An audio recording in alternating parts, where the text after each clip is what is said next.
आरती और छोटू के बारे में खेसारी लाल यादव क्या बोले लाइव आकर मैं बताऊंगा आप सभी को। उससे पहले आप सभी से एक छोटा सा निवेदन, अगर छोटू को आप जानते हैं, छोटू के आत्मा के शांति के लिए, छोटू इस दुनिया में नहीं है तो उसके आत्मा के शांति के लिए इस वीडियो में ओम शांति ओम कमेंट बॉक्स में लिख दीजिए।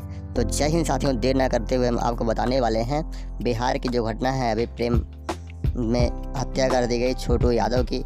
आरती यादव के परिजनों ने, घर वालों ने उससे बहुत बेरहमी से मारा, नाखून उजाड़ उजाड़ के मारा साथियों, करंट से मारा, करंट से, जिससे बहुत जख्म हुआ उसको और उसने अपना दम अपने प्रेमिका के घर पे ही छोड़ दिया। तो जी हाँ साथियों, खेसारी लाल यादव बोले हैं कि जिसने भी ये काम किया है और जिसका सबसे बड़ी साजिश है, मैं उसे नहीं छोड़ूंगा।